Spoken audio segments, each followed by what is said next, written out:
Hello everybody and welcome. I am the Beta Plan and this is Vampire Coteries of New York, a visual novel by Draw Distance, where we are playing as a Toreador Lamar.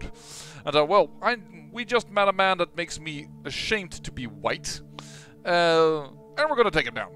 I don't care. Perhaps I'm gonna go down, and if I will, and that will be the end of the game, I will be dying with a smile on my face. Greeting final death. Well, let's see. Waking up tonight feels different for two reasons. For one, you are pleasantly surprised that your body mended reasonably well while you were resting. It comes with a caveat though. The hunger you feel is pronounced, the beast like a black dog on the edge of your vision following you. But what is truly remarkable is waking up to the tune of an old cell phone ringtone. An unknown number is calling the phone you got from Mia. You pick up. Kept that old thing charged after all, huh? You alright? Actually, I feel like shit. Look, that's too bad, but I don't really care. I was just being polite. I'm calling with good news. Torque has agreed to meet you. There's a pub in the Bronx, solids and stripes. Be there tonight. Two things. No drinking on the premises, so if you want to grab a snack, do it before setting foot in the borough. And this is an exclusively no powers meeting. We'll be rubbing shoulders with commoners the whole evening, and also we don't trust you. So keep it casual, or you'll blow it. Anything you'd like to add? Yeah, I feel like shit. And you should take note of that, because I met Callahan yesterday, and he kicked my ass and forbidden me from meeting Torque. I'm not sure I want to be there tonight. Silence on the line. Fuck. More silence. I can't promise you any protection on your way there or back, but as the pub you'll be in Torque's domain. False posturing, Callahan doesn't have the balls to strike Torque directly. We'll post additional lookouts on the watch. That's the best I can do. I mean, shit. If Callahan got under your skin, I get it. I was in that spot once or twice too. All I've got to say is the risk is worth it. If you don't show tonight, I won't blame you, but it's a one-time offer only. You gotta hatch your bets. Just don't do anything stupid. You meet with us tonight. Better be in good faith. She ends the call. First things first. You take the subway to York Street Station, walk to Front Street, receive your car, and weigh your options while driving back to your haven.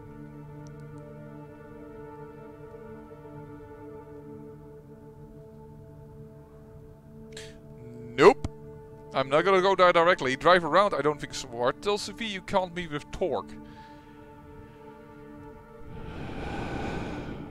No, because I want to enjoy this roasting Callahan, so we're gonna go for a feeding opportunity. You've been doing this for a good few nights. You're getting a feel for it. You're learning what kind of predator you are and what kind of blood you crave. You're so caught up in yesterday's problems and in this cloak and dagger debacle you've now part of, that the hunt feels almost automatic and casual tonight. A fragment of you surrenders control. Just minutes after finding your victim, coax them and drink from them, you find you've forgotten their face and how they were dressed. It only hits you once. You look at yourself in your car's rearview mirror. This was wrong. You can't let this become the norm. You hurt somebody. A human being. You're a monster. Oh, come on, don't tell me I drink them empty. That wasn't my idea. You need to stay mindful of this. You're a monster, but unless you let yourself off the hook, you can hold on to your humanity and let yourself slide down the spiral. That's not what I meant, and I still am hungry. Instead of clearing your mind, this clouded further, and you were no closer to a decision. I really dislike that you did this to me. This is not what I meant. A, you did not cause me to lose my hunger. B, I didn't want to drink him dry. This is, again, forcing something on me. What I read in here is not what I believe is going to happen, and therefore I'm a little annoyed. Because it wasn't red also. Instead of clearing him... No,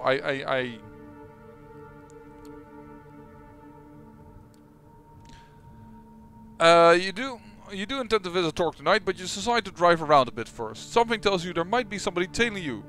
It sounds sensible to try and lose them. It sounds also sensible that you would give me the blood that I just gained and not be such a jerk about things. Because supposedly I just hunted somebody and what I read in those lines killed them. And if that is true, if I drink them dry, it's the only way to get rid of the hunger. And then I should have absolutely no hunger issues. Or I didn't drink them dry and don't paint it like it's that way. You spend a good 2 hours looking in your rearview mirror and driving all over the city before finally driving to the Bronx. You take some basic precautions as you enter Torque's turf. You park a few streets over from where the pub is and walk towards it while keeping an eye out for anything suspicious. That kindred, for the most part, look no different than regular people, makes things complicated, of course. If you're being followed or watched, it's going to be hard to tell. You reach the pub, shoot a final glance around. There's nobody suspicious around as far as you can see, and open the door. Except there's a red moon. The smell of cigarettes is overwhelming. The whole place has an aura about it. A constant fog hanging right under the ceiling. The lethargic fans do nothing to disperse it. The constant crack of billiard balls and clinking of glasses tells you all you need to know about the clientele. Not a vampiric place at all. You're wondering if you got the address right. You apparently did, because Mia is there. You can see her. She motions over to you to come to one of the few tables around. You took your sweet time to get here. What, got cold feet? Never mind, anyone follow you? Where's you supposed to place the lookouts to verify that? We did. Got word of you coming in a few minutes ago. Just checking if you paid attention. Before I introduce you, there's some outstanding business to discuss. You didn't prove very helpful at the bar. Carol, the bartender, mentioned you made an effort, but as you can imagine, there's plenty of licks who use feminine pronouns in the city. Still, I'll take whatever I can get, so thanks for that, I guess. Come on, Torque's right here. You walk towards one of the tables. A guy in a coat and a hat leans over to take a shot. Yeah, I'm not going to... Possibly I could have done that better, whatever. Taking a shot. He's way ahead of his opponent. The table's clear of his balls, save for the 8-ball in a tricky position. Hey, they're here. Be with you in just a moment. The hit is fast, precise, and sends the black ball exactly where its player wanted it. His opponent lets out a frustrated sigh. That's that. I believe that's 150 American dollars, Joey. You want to pay up now or up the stakes again? The disgruntled man accepts his defeat and pays up, then declares he's going to grab another beer. To the victor go the spoils. Thank you kindly. He turns his full attention to you. The man is good looking, if somewhat gaunt and intense. His eyes especially seem to pierce through into your core, but not in an unpleasant way. Name's Torque. I believe you're Lamar, Sophie's Langley new plaything, is that right?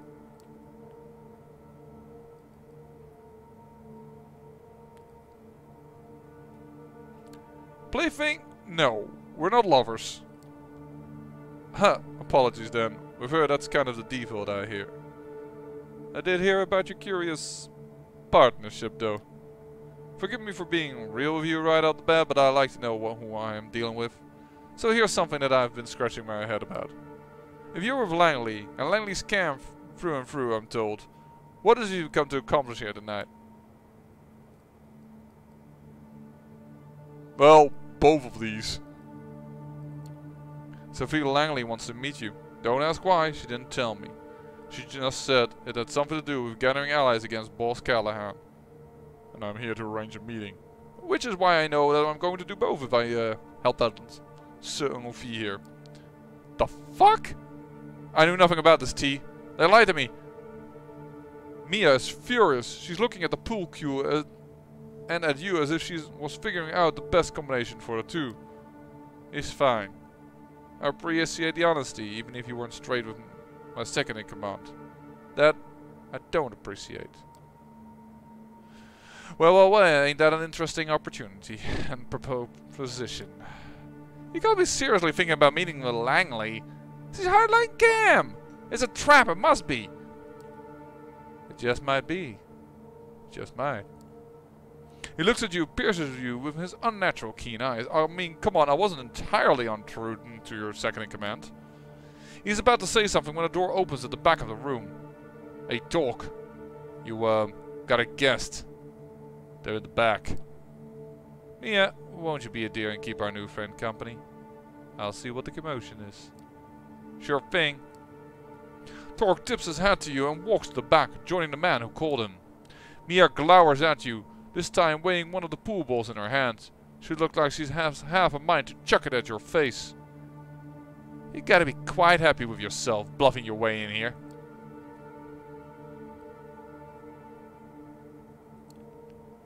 I might have started as a task force fee, but I'm glad I could meet you and Torque. Don't hold it against me. No, I'm totally gonna hold it against you, and for a while.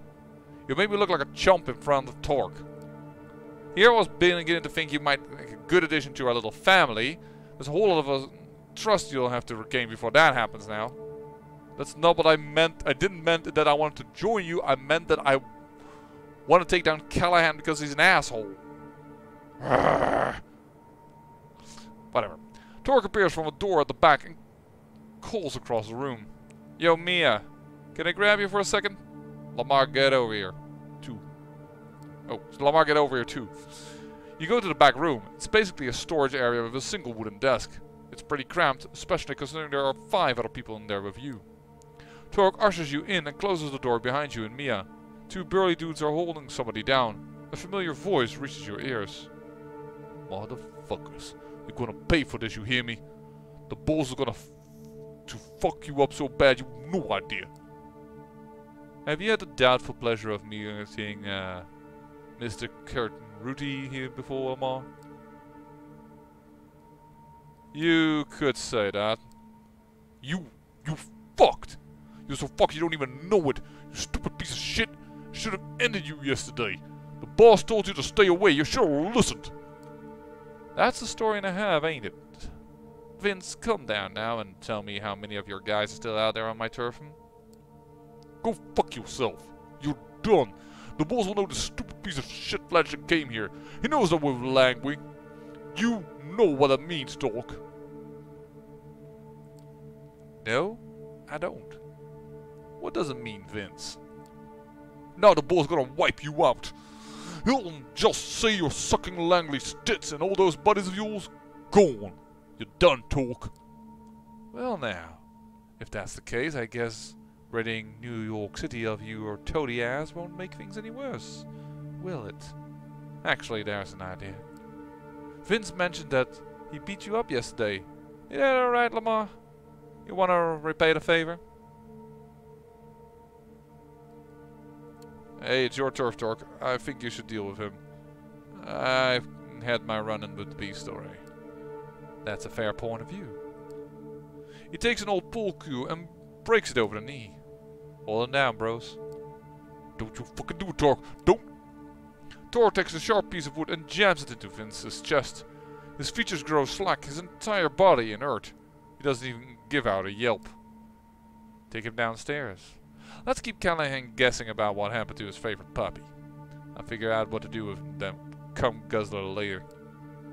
The other 2 anarchs who held Vince down before take him out of the room. As entertaining as that was, I think Vince, in his unmatched wisdom, shared more than Callahan would hope for. This changes things.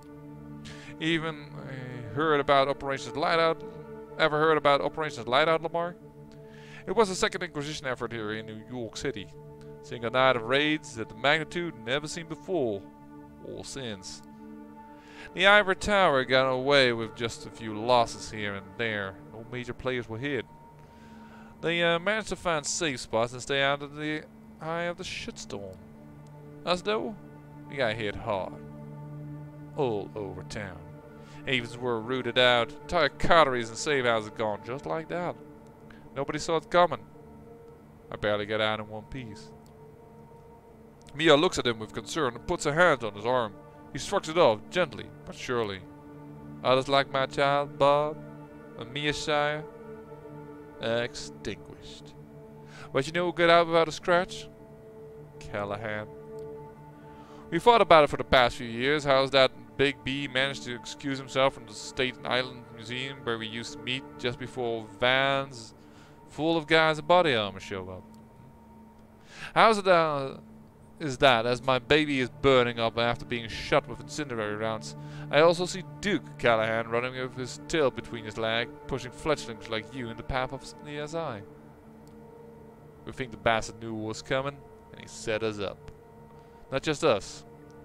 Some of us are brothers and sisters who got hit at some of the lowest profiles in the city's lick population. The moral of the story, Callahan is an opportunistic motherfucker. And even in his thickest followers suggest he was going to sell me out, and that's what he's going to do. Sure as the sun rises. He pauses for a moment and you see him reach a decision. He said something about Langley having an offer for me. Might be your fault in part that I'm in this juncture, but now it's gonna be as good a time as any to listen to what she has to say. I don't think that's wise, T. Well, what would you have me do then? You said it yourself, it's all this Fledgling's fault. They brought it on this. Let's use them as a bargaining chip. Callahan wants them, Langley needs them, they're valuable.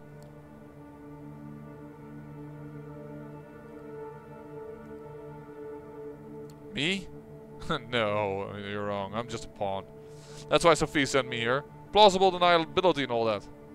I'm expendable.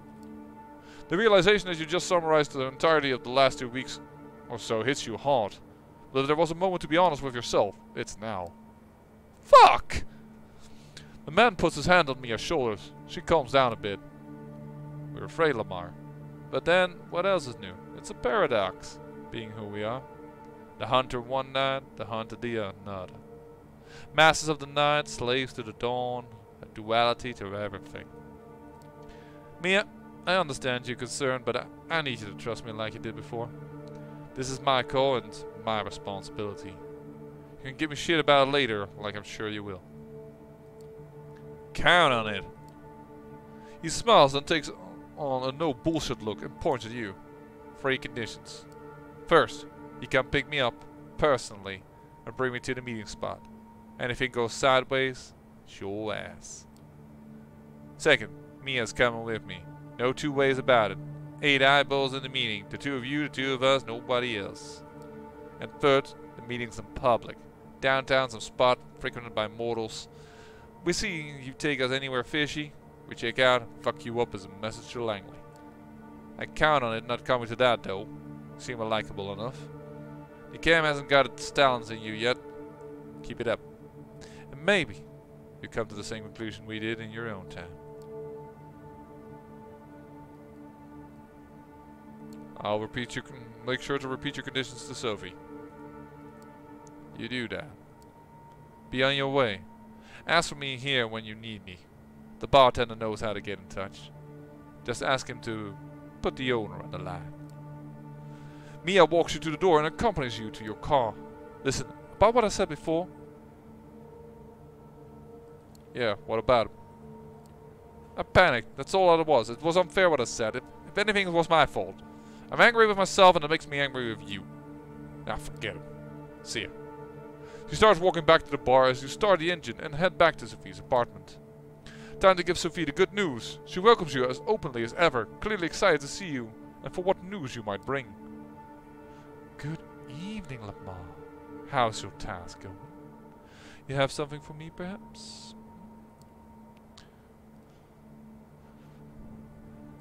Did what you asked. The meeting is set up. I suggest we take advantage of it quickly, though. There's going to be trouble. Trouble? What trouble? Well,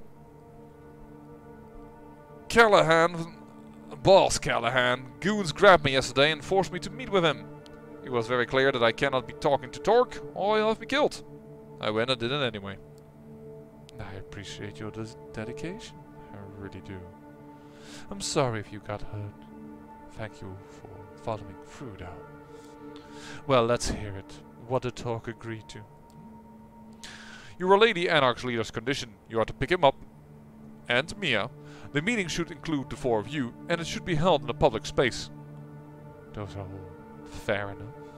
Although I do worry about that Mia character.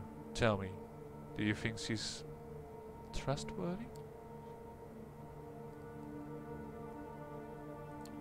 Yeah, well, Torque trusts her, so we can too, I think.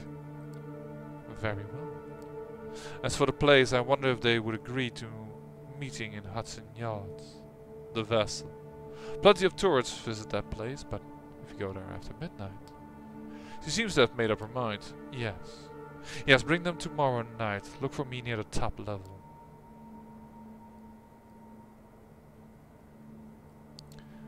Do you think Torque and Mia will agree to meeting in the city? I mean, it's Camarilla territory. Won't it be too cautious to come here?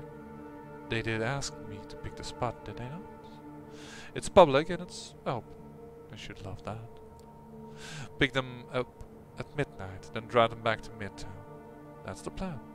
I'll be waiting as long as it takes. Within reason. I'm counting on you, Lamar. The final piece is about to find its way to its destination. After that, we will all get our just rewards. You, me, the Camarilla, and even the Anarchs.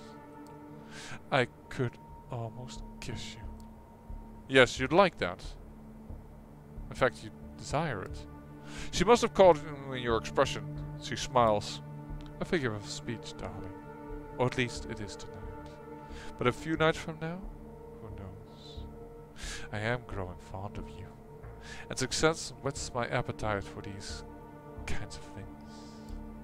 The sexual tension in the room becomes unbearable, until it suddenly disappears. With this, another one of Sophie's tricks, or an actual spark of arousal in both of your undead bodies. You certainly felt the blood flow through you for a short moment, the warmth in your groin taken you by surprise. You didn't think you could do that anymore, or did you just imagine it? Use the rest of the night well, Lamar, at rest. We are about a day's sleep away from shaking this city awake.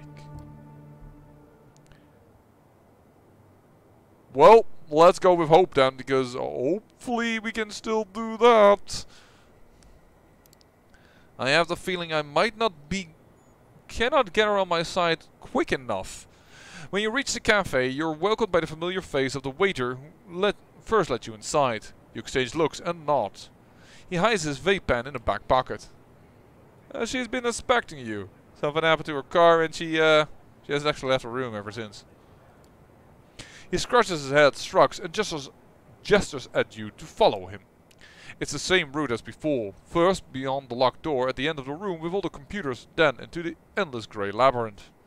Finally, you reach a door that would look like any other to a random bystander. Of course, by now you know that Hope's haven lies beyond it. Sorry, I'm speaking so fast because I kind of want to go through it because I want to feed.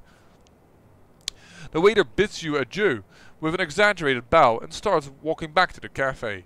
You enter the familiar room. This time, the lights are on inside. Doesn't look like that very much. Hope is inside, walking around nervously, overseeing every screen in sight. When she spots you, she wastes no time on introductions.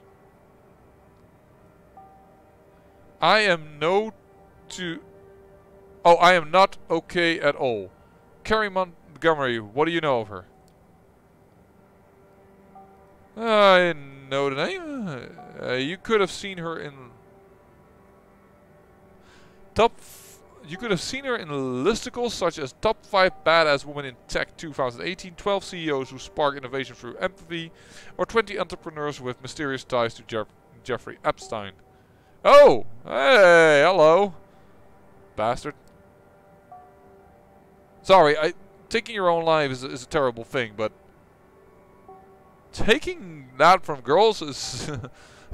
don't ask me to grade which one is worse. Though I think if he did it to many people, then I guess the majority outweighs it, but God, what a vile person. You don't get to voice your answer. The question was just a minor courtesy. She has a monologue to deliver and she won't allow any interruption. 20 years ago, she was a failed .com investor. Now she's CEO of a Double Spiral, a brand management startup, working at the crossroads of big data and influence culture. The quotation marks are audible, dripping with venom. Sorry, I'm not using her voice, I noticed, but my voice is already giving out from recording a bunch of episodes today, and which I have to do because I have quite a few things in the agenda. Long story short, she spent years convincing her Camarilla contacts, as in out-of-touch old farts angry about smartphones, that Kindred can benefit from controlling the internet. Her IT ghouls have done a lot of research on deepfakes, AI and machine learning. Her goal is the ability to generate thousands of believable humans' online accounts. Basically an army of posters that could brute force anything into the mainstream discourse. The elders took a while to get the concept, but eventually Kara got the blessing. That's actually what you do as well. The thing is, she claims her tech is ready to be tested. But it needs one final component to work properly, and that's why... She pauses. She proposed a truce. What truce? What kind of truce? The become my friend or face a violent death kind of truce. Not exactly fucking convincing if you ask me. But no matter how much I hate her guts, this is a blessing in disguise. Hear me out. She picked a public place in Manhattan, neutral ground, where we can meet with the fear that the other party might do something stupid and violate the masquerade. She wants to just talk.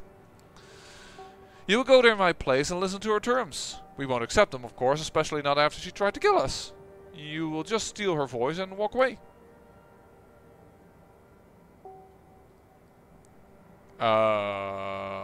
Steal her voice? What next? Will you trade her mermaid tail for legs? A Disney joke? Sweet. What's next? Will you hit me with a topical Harry Potter reference? I'm not trying to be obtuse here. Wait a second and let me explain my plan. You see, there's only one way to even the odds. We have to hit Kara where it hurts, and she only got one weak spot. Double Spire headquarters.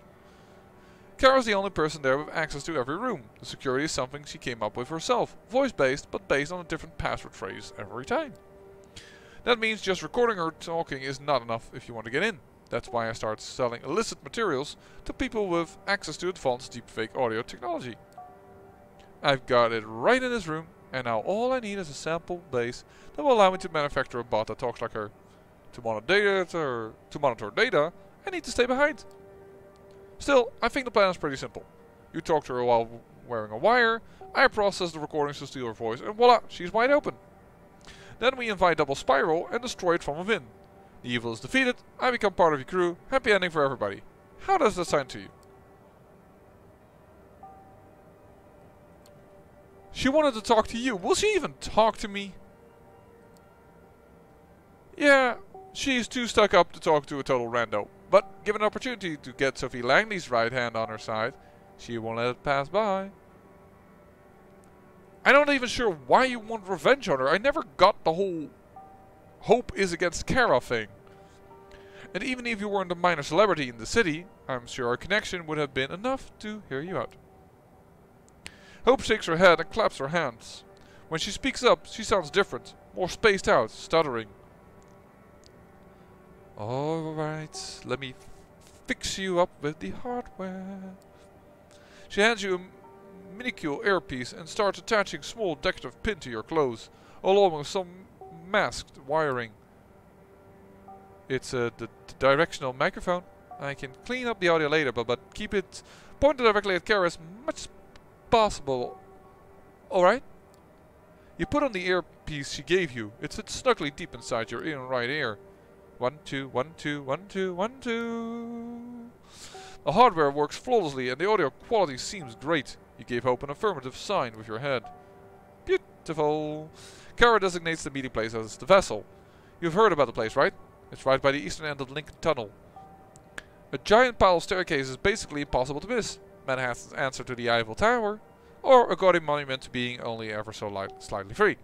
Depending on, well, who you ask. I drive you there, but my car is still in the shop and I don't want to risk being spotted by Kara's people. And I need to process the voice data from here. Which means I have a perfectly acceptable number of excuses for not letting myself get anywhere close to that demonic old hag. You involuntarily roll your eyes a little bit. Hope sits in front of your screens pretending not to have noticed. So, should we get this show on the road or what? Ready whenever you are.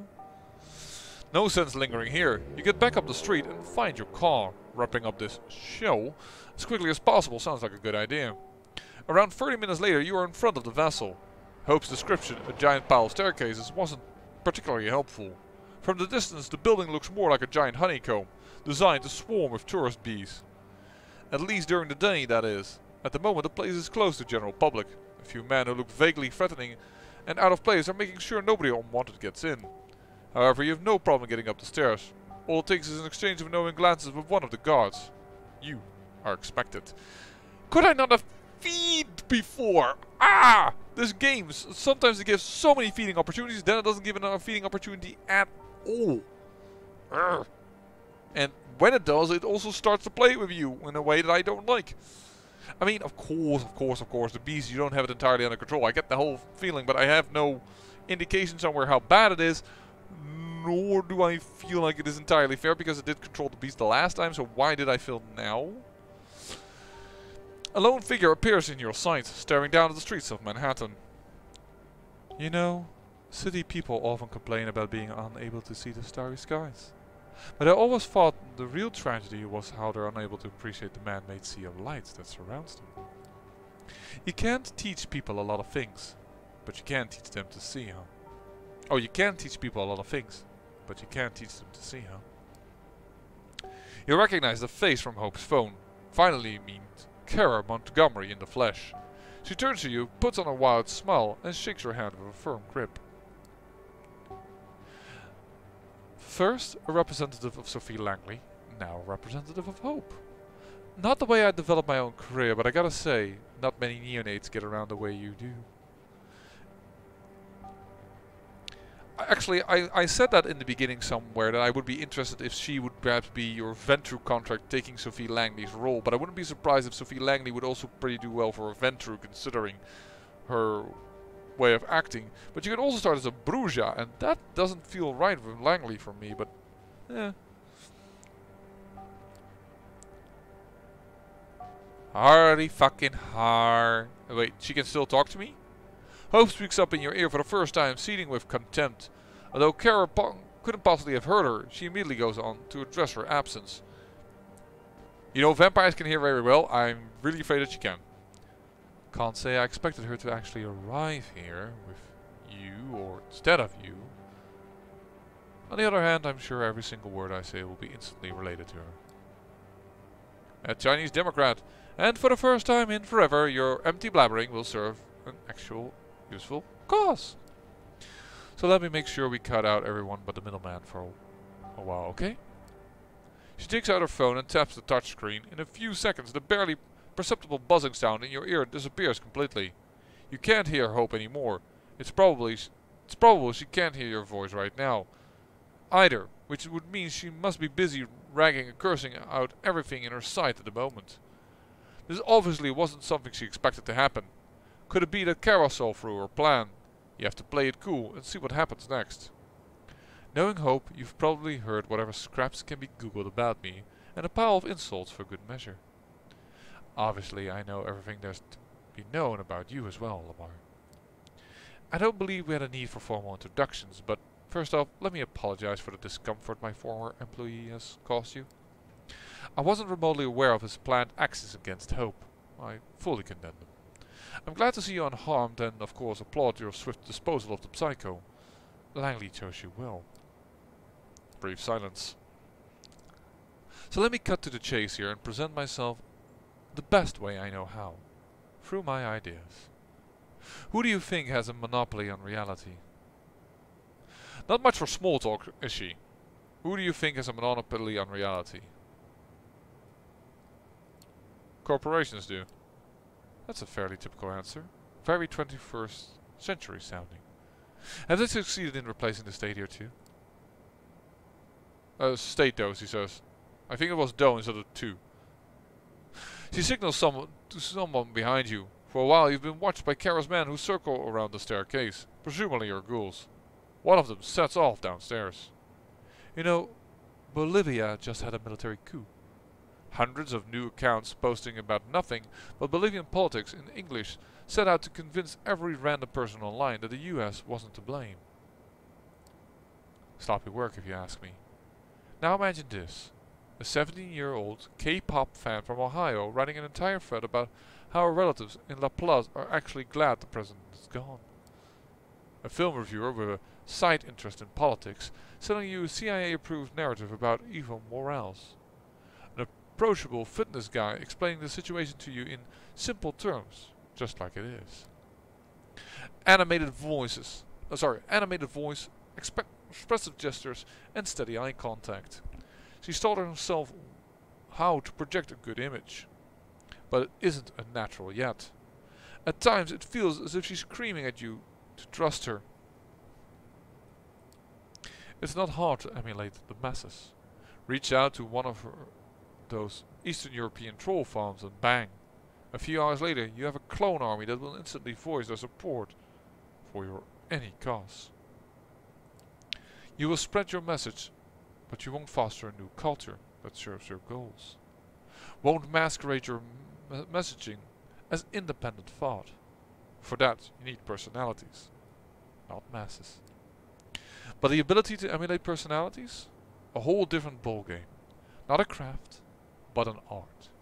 You need to understand your fabrication so deeply that you start to hate it and then learn to love it.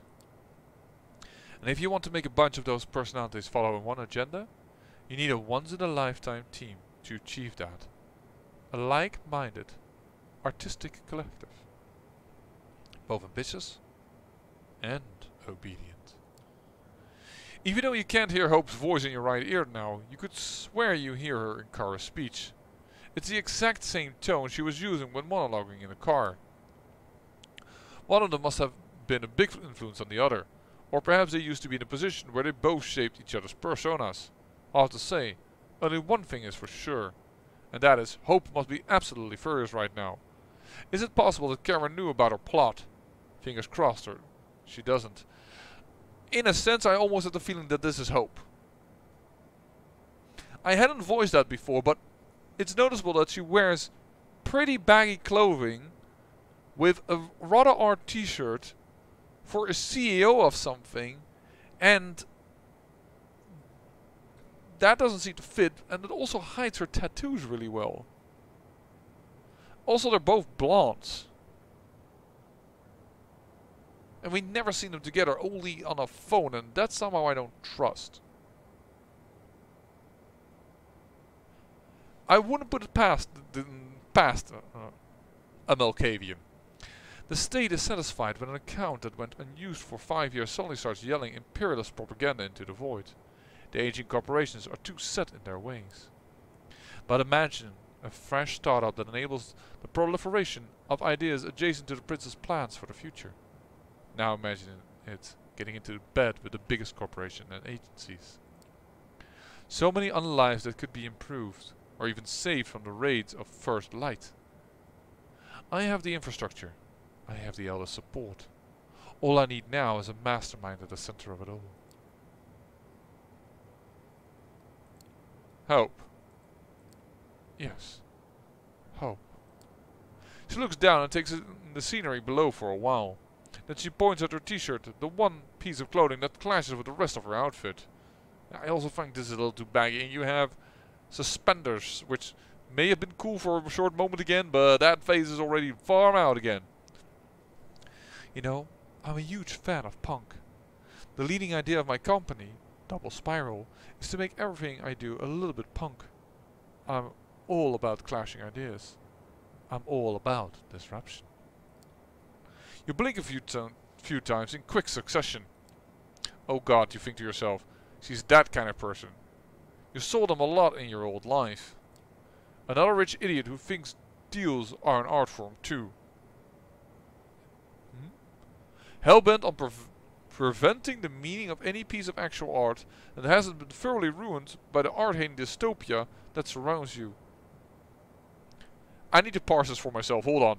Another rich idiot who thinks deals are an art form too. Okay. Hellbent on perverting the meaning of any piece of actual art that hasn't been thoroughly ruined by the art-hating dystopia that surrounds you. I don't get it, really much. You collect yourself and escape from memory lane. Kara started talking about Hope, so you'd better listen. I guess Lamar thinks that this is really weird and shady to you, and that she is anti like he always was. To me, Hope is as punk as it gets. A free spirit, fiercely independent, an internal contrarian at odds with everything and everyone, developing her talents just because she finds it joyful. But God, does that girl need guidance. Not pushing her talents to better use, running away, posting inane bullshit all the time? What a waste. I have built an environment specifically to develop her talents and let her become indispensable to our society. But she rejects it because of some idiotic hang-ups. I don't expect you to change your mind about me just because I kept yapping and yapping. I just hope you'll keep my perspective in mind and serve as the voice of reason. Hope really needs right now. Now that I've had my say, how about we put our girl back on? She taps on her phone again. A quiet buzz reappears in your right ear. 5 extremely long seconds of radio silence. I'm here. Keep talking. Don't worry. She should have heard everything. I just want to spare you an annoying commentary track while I introduce myself. Excuse me for a second. One of Kara's guards approaches to show her something on his phone. Hope uses the distraction to get you up to speed with how things are on her side. Yeah, for a second there I was about to rage that the hag had gotten the better of us. But hey, go figure! She just wanted to take a piss in my Cheerios. The plan worked! I have a lot of data from her monologuing and some private sources, but the more we gather, the better. The display here says some K letters could be useful. So don't beat yourself up about it if you fail, but if you could get her to repeat some with a K in it, that might improve her deepfake voice. Looks like Kara's done talking to the guard. Sorry about that. Looks like I've got to attend a sudden meeting with a Google representative shortly. Hope snorts. Not bragging though. By the way, does anyone but Hope know about this little rendezvous? Your patron? Any other campaign? Or maybe the Nosferatu? Oh wait. This is something Kara says, but once again you get it as a narration. Nobody, it's just us. Should have told anyone? Maybe, maybe not. It just says a lot about your personality, that's all. Sorry about that one. Anyway, no offense. But since Hope's not here, I really have to rush. Honestly, I feel a little insulted that she set up this meeting and didn't even bother to show up. Insulted and suspicious, her tone of voice betrays you. She might have some good instincts. Too bad she didn't trust them here. Still, out of respect for Langley, I decided to have this talk with you. To explain you why I'm an asset to the Camarilla. And to explain why the elders need Hope by my side. What the worm-brained hag had here forgot to mention is that the elders don't give a shit about me. Even if you don't see it in my way now. I believe I've sown some seeds here that might sprout in the near future. Double Spiral looks out for people who look out for it. Double Spiral looks out for people who look out for it, is all I'm saying. But before I leave, you know, there's one thing I really wish I knew. Back when I knew her, she was a different person. Or different people, depending on how you look at it. Why does she fight against me so much? What's her motivation to resist so much? What's her motivation? Good question. She never shared it with you. I'm trying to be quick here because I'm running way out of time. But then again, the last episode was a little short. Answer whatever you want. But A, you better lie for your teeth. B, get her to say V a few times if you can. And it might improve a few shortcomings of our deepfake software. What's your answer? Survival? Kara snorts. Spare me. If she just wants to keep pulling through, she'd have a much better chance by my side. Pride or spite would be far more believable as an answer. Should have told me you either don't know or don't trust me. Survival! 2 times 2! Good attempt, at least. One of Kara's people erupts with a theatrical cough. Kara gestures at him to calm down. I really need to go now. See you around, Lamar. And with that, we will end the episode here, and I will see you in the next one. And remember, great peril yields great beauty.